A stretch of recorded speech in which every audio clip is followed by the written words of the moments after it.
Você já parou para pensar o que realmente acontece quando o patrão vira as costas? Entre corredores silenciosos e olhares cansados, há histórias que jamais chegam à sala da diretoria, a menos que alguém decida ouvir com o coração. E foi exatamente isso que esse CEO fez. Tirou o terno, vestiu o uniforme da linha de frente e entrou anonimamente no próprio negócio. A intenção era simples: entender por que os sorrisos sumiram, por que os clientes reclamam e por que tantos funcionários estão indo embora. Mas o que ele ouviu naquele supermercado, da boca de uma jovem caixa em lágrimas, foi muito mais do que um problema de gestão. Foi um grito silencioso por dignidade. Essa é uma história real, brasileira e comovente sobre transformação, coragem e o poder de enxergar o outro. Se você acha que liderança é só número e meta, talvez precise ouvir o que essa funcionária disse, porque depois disso, nada mais foi como antes. Eduardo Mota, presidente da rede de supermercados Nova Geração, andava inquieto. Comandando mais de 180 lojas pelo Brasil, começou a notar o que muitos ignorariam. O clima entre os funcionários estava azedo e as reclamações dos clientes se multiplicavam como cupim em madeira antiga. Foi aí que ele tomou uma decisão ousada. Despiu-se do paletó caro, guardou o crachá dourado na gaveta e virou Marcelo Dias, um desempregado comum recém-chegado a Belo Horizonte. Com barba por fazer e mochila surrada, entrou como novato numa das lojas mais antigas da rede, conhecida pela alta rotatividade de pessoal e por manter um clima pesado nos bastidores. Era o lugar certo para enxergar o que os relatórios não mostravam. Ao chegar, sentiu no ar o peso do desânimo. O estacionamento estava quase vazio e a loja, antes vibrante, parecia cinza. Notou caixas operando sozinhas, chão escorregadio e um gerente andando de um lado para o outro com a testa franzida. Eduardo, agora Marcelo, entendia. Ali, o problema era mais profundo do que qualquer planilha poderia prever. Logo no primeiro dia, Marcelo foi designado para apoiar nos caixas.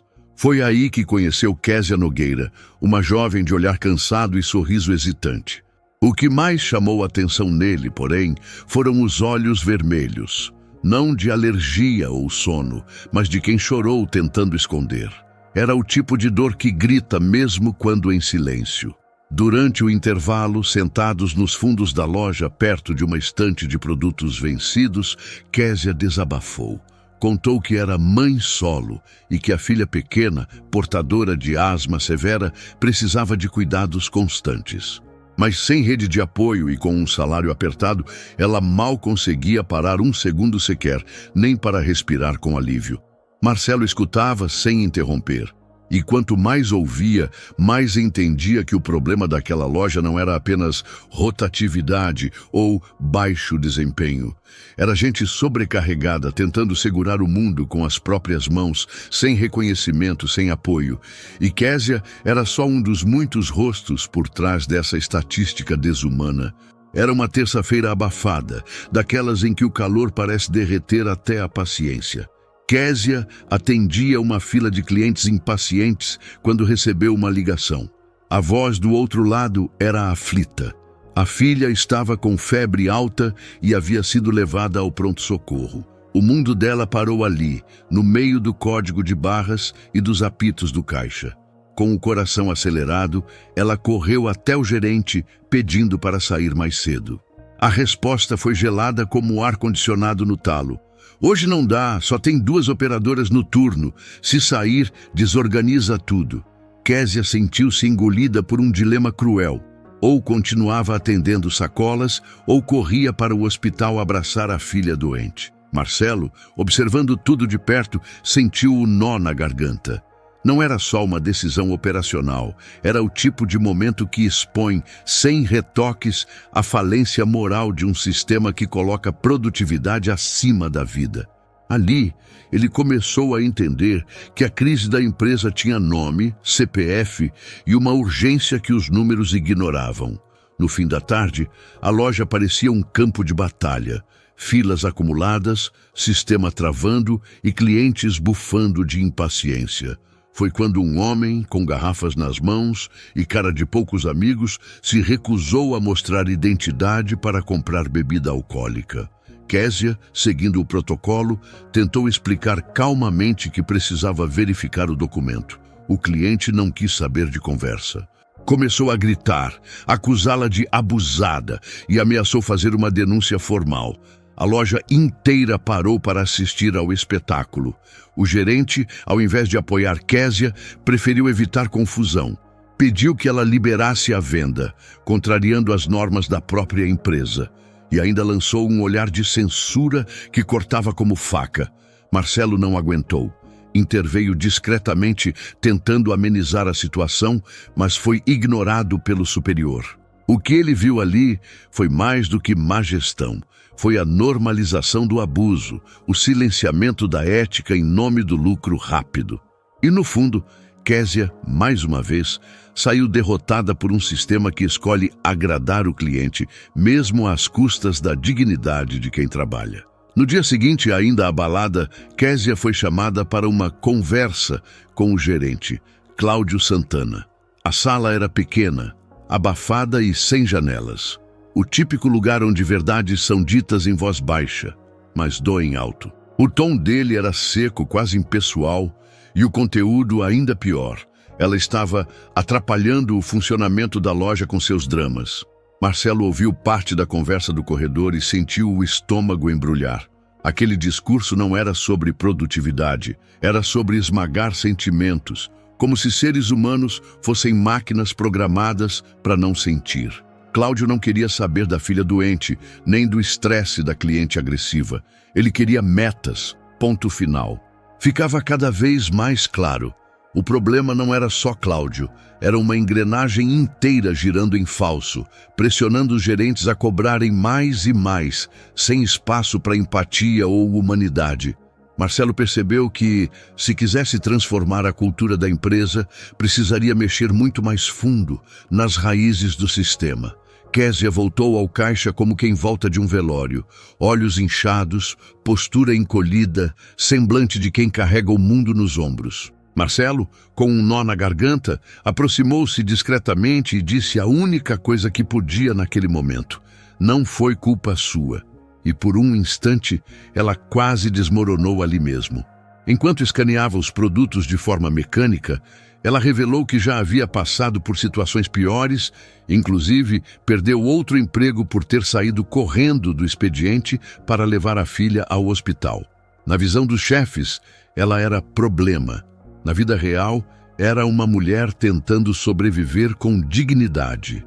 Um detalhe que ninguém nas planilhas de RH conseguia enxergar. Marcelo sentiu a ficha cair com força.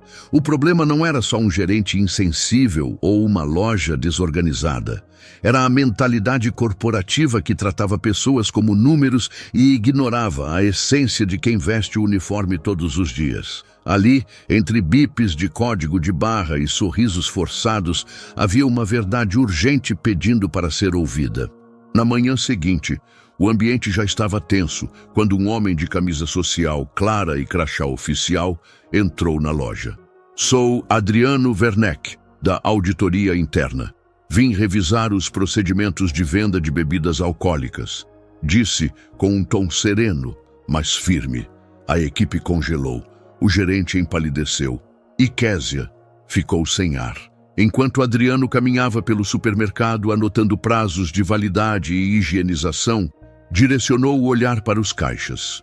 Apontou justamente para a estação de Késia e pediu para revisar os registros de venda de bebidas do dia anterior. Ela empalideceu na hora, lembrando da cena com o cliente agressivo e da ordem para liberar a venda sem documento. A tensão era palpável. Funcionários cochichavam, Cláudio suava frio e Késia tremia tentando manter a compostura. Marcelo observava tudo com atenção. Sabia que aquela visita poderia mudar o rumo da história, mas também sabia que o sistema injusto poderia tentar empurrar a culpa para quem menos merecia. A roda começava a girar e não havia como pará-la. O gerente Cláudio tentava manter a pose, mas sua testa denunciava o pânico. Quando o auditor Adriano mencionou possíveis irregularidades na venda de álcool sem documentação, ele desviou o olhar e soltou a frase clássica de quem quer ganhar tempo: "Vamos apurar internamente." Mas o fiscal foi direto: "Isso precisa ser reportado à regional." Késia, ao ouvir isso, quase deixou cair o scanner da mão. Ela sabia que, se fosse responsabilizada, correria o risco de perder o emprego. E o pior, perder o plano de saúde da filha. Marcelo, firme, decidiu intervir. Pediu uma conversa particular com Adriano e, com calma, explicou o ocorrido, incluindo a ordem direta do gerente para violar o procedimento. Foi nesse momento que o papel de Marcelo como funcionário incógnito ganhou novo peso. Ele não estava mais apenas observando, estava defendendo, assumindo riscos e posicionando-se por quem ninguém costumava ouvir. E ali, naquela sala de fundos, a justiça começava timidamente a sair do papel para entrar em prática. Marcelo sabia que apenas relatar os fatos não bastaria. Em sistemas corrompidos, a verdade precisa de provas. E ele tinha uma. No dia anterior, prevendo o desfecho, gravou discretamente a conversa entre Cláudio e Késia, onde o gerente ameaçava demiti-la por causar problemas com seus dramas pessoais. Agora era a hora de mostrar o que havia por trás das aparências. Durante a nova conversa com o auditor Adriano, Marcelo colocou o celular sobre a mesa, apertou o play e o ambiente ficou em silêncio. As palavras de Cláudio, ríspidas e insensíveis, ecoaram como tiros dentro da sala. O auditor ergueu as sobrancelhas. Cláudio, parado na porta, empalideceu ao ouvir sua própria voz dizendo: "Você quer escolher entre trabalhar aqui ou cuidar da sua filha, Késia?" Adriano agradeceu o material e disse que isso mudava todo o contexto da investigação. Marcelo percebeu que aquele momento era decisivo. Não apenas para Késia, mas para todos os funcionários daquela loja.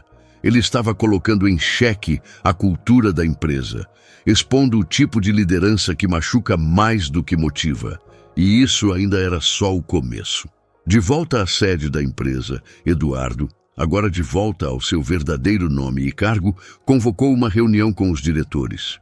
Sentado à cabeceira de uma mesa longa e cercado de executivos bem vestidos, ele soltou a bomba sem rodeios. "Se continuarmos ignorando o que acontece na base, não teremos mais empresa em 5 anos." O silêncio que se seguiu falou mais do que 1000 planilhas. Com um tom firme, expôs tudo: a queda de moral nas lojas, as práticas abusivas de alguns gerentes, as metas irreais e a falta de suporte humano. Mostrou dados, relatos e até o áudio gravado. Propôs mudanças urgentes, entre elas um aumento salarial de 20% para as funções operacionais e um pacote de suporte emocional. Alguns diretores franziram a testa, outros sussurraram sobre custos insustentáveis. Mas Eduardo não recuou. Disse que já viu o outro lado da moeda, que escutou as dores no chão de loja e viu onde o sistema falhava. Ou a gente muda a forma como tratamos as pessoas, ou vamos continuar perdendo os melhores talentos e os clientes junto com eles. A reunião, que começou com resistência, terminou com a semente da virada sendo plantada. Nas semanas seguintes, Eduardo não apenas falou, ele agiu. Começou pessoalmente a visitar unidades da rede Nova Geração, apresentando um novo código de conduta e valores da empresa. Em cada loja repetia uma frase simples, mas poderosa: "Eles são pessoas, não números." E cada funcionário que ouvia isso sentia algo mudar dentro de si. Uma das primeiras medidas foi desligar o gerente Cláudio e revisar todos os contratos de liderança nas lojas com alto índice de rotatividade. Eduardo também criou o Pacto de Ética no Atendimento, um compromisso entre líderes e liderados para garantir respeito mútuo, metas humanas e uma escuta ativa, algo quase inédito no setor. Além disso, lançou um programa interno chamado Transforma Gente, voltado ao bem-estar dos funcionários, com psicólogos, mentorias e cursos de capacitação. Os mais céticos torceram o nariz, mas quem conheceu de perto a dor da base, como Késia, entendeu. Era o começo de uma revolução silenciosa, mas com impacto concreto. E não havia mais volta. Em uma transmissão ao vivo para todas as lojas do país, Eduardo falou diretamente com os colaboradores, sem teleprompter, sem ensaio, apenas de coração. Anunciou a nova fase da empresa, com foco em dignidade, respeito e valorização humana. Disse olhando para a câmera que quem estava na linha de frente não seria mais invisível. O impacto foi imediato. A veterana dona Celina, que trabalha há 22 anos na loja de Campinas, chorou diante da tela. Quando perguntaram se aquilo valia para ela também, Eduardo respondeu: principalmente para você. E foi além, anunciou um bônus de lealdade para quem estava há mais de 10 anos na empresa e prometeu que a cultura do medo e da cobrança abusiva seria coisa do passado. Outro gesto simbólico foi a criação de uma linha anônima de escuta ativa, onde qualquer funcionário pode relatar abusos sem medo de retaliação. A mudança deixou de ser teoria e virou prática. Não se tratava mais apenas de salvar uma marca. Era sobre salvar a alma de uma empresa que, por um tempo, havia se esquecido de onde veio, da confiança de quem veste o uniforme todos os dias. Eduardo passou a enxergar a presidência não como um trono, mas como um ponto de apoio para os outros subirem também. Percebeu que ser líder não é ter todas as respostas, mas sim fazer as perguntas certas e ouvir. Suas visitas às lojas se tornaram rotina. Nada de anúncio prévio, nada de pompa. Ele queria ver a realidade como ela era, sem maquiagem de planilha. Num desses encontros, uma funcionária lhe disse: presidente, é a primeira vez que alguém importante me escuta. Aquilo bateu forte. Era o tipo de elogio que nenhuma campanha de marketing compra. Para ele, o foco mudou de vez. Valor para todos os envolvidos, não apenas para os investidores. E sim, ele sabia que essa mudança custaria caro a curto prazo. Alguns líderes regionais resistiram. Questionaram os novos gastos, as pausas para descanso emocional, os treinamentos éticos. Mas Eduardo foi firme. Cuidar de gente não é custo, é investimento. E assim, mesmo com parte da diretoria rangendo os dentes, ele seguia firme na missão de reconstruir uma empresa onde todos pudessem, de verdade, ter orgulho de pertencer.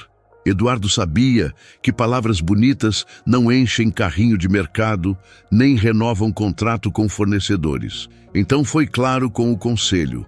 Deu a si mesmo um prazo de 1 ano para provar que uma gestão humanizada pode ser tão, ou mais, lucrativa que a antiga. Se não der certo, entrego o meu crachá. A frase causou um reboliço na sala, mas o tempo começou a mostrar sua força. 3 meses depois, o índice de rotatividade nas lojas caiu 28%. As redes sociais, que antes serviam de canal para reclamações, passaram a exibir elogios de clientes sobre o atendimento. E o mais curioso, os próprios funcionários começaram a defender a empresa em grupos e fóruns online, espontaneamente. A imprensa também percebeu. Revistas de negócios e portais de RH começaram a destacar a nova geração como case de transformação ética.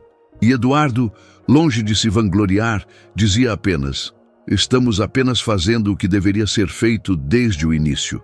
A mudança era real, palpável e, mais importante, visível por quem mais importava: as pessoas. 1 ano depois daquela jornada disfarçado de funcionário, Eduardo apresentou os novos números da empresa. O faturamento cresceu, o lucro líquido aumentou, mas curiosamente foi a queda nos pedidos de demissão que arrancou aplausos da diretoria. Porque agora as pessoas não queriam mais sair da nova geração, queriam crescer lá dentro. Durante a apresentação, ele projetou imagens de funcionários sorrindo, depoimentos de clientes e até uma carta manuscrita de uma colaboradora do setor de limpeza. Hoje, me sinto parte de algo. Antes era só um crachá. Aquilo emocionou até os mais céticos. Pela primeira vez, O sucesso estava sendo medido não só pelo caixa, mas pelo clima humano da empresa. Eduardo encerrou, dizendo que o maior patrimônio da nova geração não era seu capital, suas lojas ou suas ações na bolsa. Era gente comprometida, valorizada, escutada, porque no fim das contas é isso que sustenta qualquer negócio que queira durar, relações verdadeiras e não apenas transações comerciais. A transformação da nova geração não ficou só nos discursos e números. Ela bateu na porta da vida real. Aguinalda, operadora de estoque há mais de uma década, emocionou a todos ao contar que, graças ao novo plano de saúde da empresa, finalmente conseguiu fazer a cirurgia oftalmológica que vinha adiando havia anos. Agora eu enxergo tudo, até o que a empresa se tornou, disse, sorrindo. Outro caso foi o de Renato, repositor noturno que há 8 anos morava de aluguel. Com o reajuste salarial e o novo bônus por desempenho coletivo, conseguiu dar entrada na casa própria. Ele não só assinou o contrato, como fez questão de convidar os colegas de loja para a mudança. Essa casa é fruto do nosso trabalho em equipe, disse, emocionado. E Késia, com a estabilidade conquistada, conseguiu matricular a filha em uma escola especializada e passou a estudar à noite para concluir o ensino médio. Quando Eduardo a reencontrou, ela disse: "A nova política não salvou só meu emprego, salvou minha esperança." Era a prova viva de que quando uma empresa se transforma de dentro para fora, ela transforma vidas por inteiro. Com a casa arrumada, Eduardo voltou os olhos para o horizonte. Em uma reunião com os conselheiros, declarou que a nova geração estava pronta para crescer, mas não como antes. Dessa vez, vamos expandir com consciência. Não quero só abrir lojas fora do Brasil. Quero levar o nosso jeito de fazer gestão humana para fora também. A proposta causou surpresa, mas também empolgação.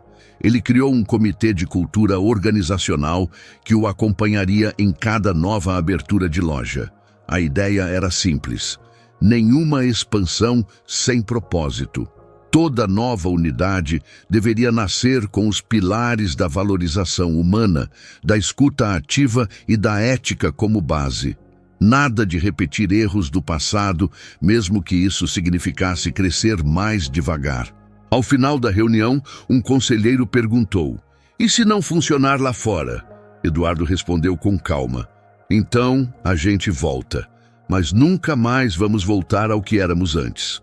E assim, entre mapas estratégicos e gráficos de viabilidade, ficou claro que aquela empresa já não buscava apenas mercado, ela buscava fazer história, com valores, com verdade, com alma. 1 ano após aquela transformação corajosa, o reconhecimento chegou, e não apenas em forma de prêmios. A nova geração foi eleita a melhor empregadora do setor varejista no Brasil, desbancando gigantes que antes dominavam o ranking.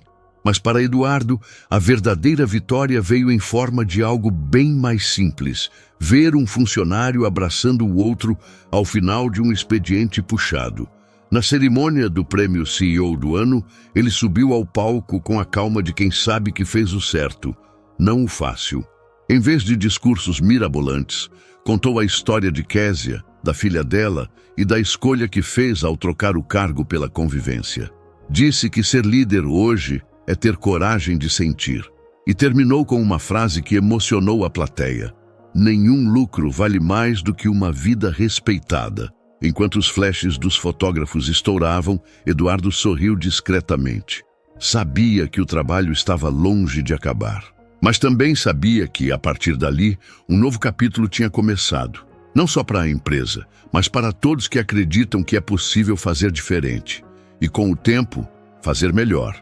E você? Já parou para pensar quantas histórias de superação, injustiça ou transformação estão acontecendo bem diante dos seus olhos, sem que ninguém perceba? Talvez naquele colega calado do trabalho, ou naquela funcionária que nunca falta, mesmo enfrentando tempestades fora do ponto. A verdade é que todos nós carregamos batalhas invisíveis. A diferença está em quem escolhe enxergar. Essa história mostra que liderança não é sobre autoridade, mas sobre responsabilidade com pessoas reais. mostra que mudar o sistema começa com pequenas atitudes. Escutar mais, julgar menos e ter coragem de fazer o certo mesmo quando dá trabalho.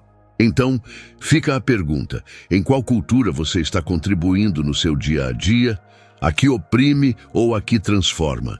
Se essa história te tocou, compartilha com alguém que precisa ouvir isso. E claro, inscreva-se no canal e ative o sininho para continuar acompanhando conteúdos que inspiram, provocam e mostram que é possível, sim, fazer do mundo um lugar mais justo, começando pelo ambiente onde a gente trabalha.